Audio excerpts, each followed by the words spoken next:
And I was the first person in my group of friends and family that owned a computer. It was a ginormous computer, and I took it to college with me. And I was a page in Washington, D.C. my junior year in high school, and I was Stanford bound for sure. I was getting out of Montana, and then my oldest sister sat me down and said, "Do you really need mom and dad to spend this much money?" And I didn't have the perfect PowerPoint presentation to back up why I felt like I needed to go to an Ivy League school. So I stayed in state and went to the University of Montana. And, from here to there is never a straight line for any of us. And so it's always great to have goals and then adjust accordingly along the way. And definitely the life lessons from there to here is what helped me launch Handful and get to work with the amazing team I get to work with now.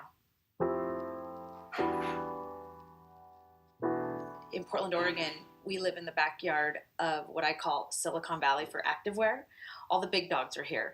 And so there's a lot of support around that. And I often think, could I have accomplished this in a less populated area with as much talent as I get at my fingertips here?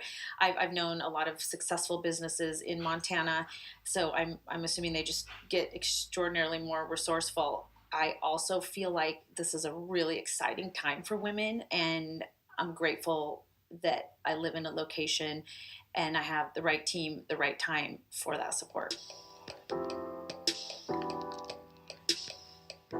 There's so many opportunities in Portland, it can be challenging to choose where to spend your time wisely.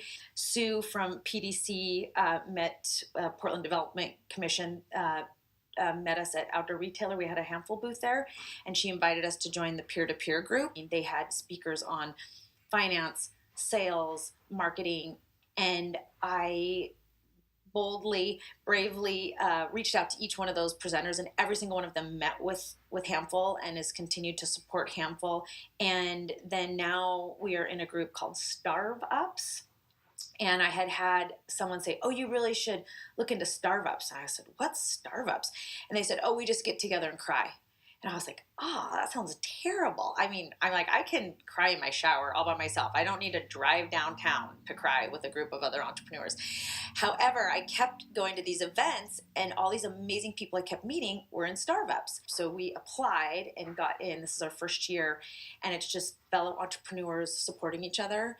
And it's been a great support. And I actually have people come from out of town, and a lot of the other bigwig companies reach out to me and say, "Hey, can you meet with my friend so-and-so and so-and-so from this state and this state," because they don't really feel like they have anyone they can talk to in those states. And I'm always blown away because I just feel like I've had so many incredible people support us that then